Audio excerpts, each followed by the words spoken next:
बिस्मिल्लाहिर्रहमानिर्रहीम। मिस्र की एक मुअल्लिमा का सच्चा वाक़या।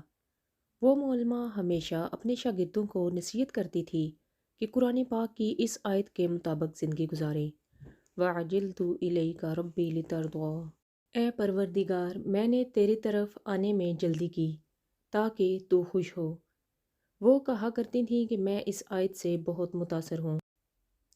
जब भी मैं अज़ान की आवाज़ सुनती हूँ और अगर मैं किसी भी काम में मसरूफ़ हूँ, मैं अपने आप को ये आयत याद दिलाती हूँ और सब कुछ छोड़कर नमाज अदा करने खड़ी हो जाती हूँ। रात को 2 बजे जब तहज्जुद का अलार्म बजता है और मैं गहरी नींद में मज़ीद सोना चाहती हूँ, तो ये आयत मुझे याद आती है और मुझे जगाती है। इस खातून के शौहर की आदत थी कि काम से वापस घर आते वक़्त वो इसे फ़ोन पर खाने के मतलब हदायत देता ताकि उसके घर पहुंचने पर गर्मा गर्म खाना तैयार मिले और वो खाना खाकर सो जाए। एक दिन इसने फ़ोन पर महशी खाने की फरमाइश की। अंगूर के पत्तों में चावल भरे जाते हैं और फिर इनको हल्की आंच पर पकने रख दिया जाता है। बहुत वक़्त तलब डिश है। इतनी देर में अजान की आवाज़ सुनाई दी तो उसके सिर्फ 3 रोल्स रह गए थे, जिनके भरने में ज़्यादा से ज़्यादा 5 मिनट लगते। लेकिन उसने हस्बे आदत सब काम छोड़े और नमाज अदा करने खड़ी हो गई। इस खातून का शौहर उसे बार बार फ़ोन करता रहा, लेकिन कोई जवाब मौसूल नहीं हुआ। जब वो घर पहुंचा तो उसने देखा उसकी बीवी सजदे में है और खाना अभी तक तैयार नहीं है। उसने देखा कि सिर्फ 3 रोल्स भरने रह गए हैं तो उसे शदीद गुस्सा आया और उसी गुस्से के आलम में उसने अपनी बीवी को डांटना शुरू कर दिया। तुम अपना काम ख़त्म करके देगची चूल्हे पर रख कर भी नमाज अदा कर सकती थी। 3 रोल्स बनाने में कितनी देर लगती है।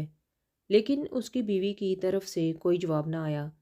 जब वो उसके पास आया तो देखा कि सजदे की हालत में उसका इंतकाल हो चुका है।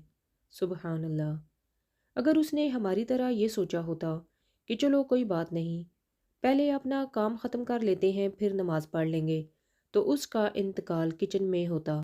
लेकिन एक शख्स का इंतकाल उसी हालत में होता है जिस पर वो सारी ज़िंदगी गुजारता और है। इसी हालत में वो दोबारा उठाया जाएगा। हमारे आका हज़रत मोहम्मद सल्लल्लाहु अलैहि व आलिहि वसल्लम ने इरशाद फरमाया कि हर शख्स उसी हालत में उठाया जाएगा जिसमें वो फौत हुआ। आइए आज एक ऐद करें। बहनों के लिए जैसे ही अजान की आवाज़ सुनाई दे, सब काम एक तरफ रखें और नमाज के लिए उठ खड़ी हों। ज़्यादा से ज़्यादा 20 मिनट तक, जो कि इकामा टाइम भी है। हमारे आका सल्लल्लाहु अलैहि वालैहि वसल्लम से किसी ने पूछा कि अल्लाह ताला के नज़दीक सबसे महबूब अमल क्या है। उन्होंने जवाब दिया, नमाज को उसके अवलीन वक़्त में अदा करना।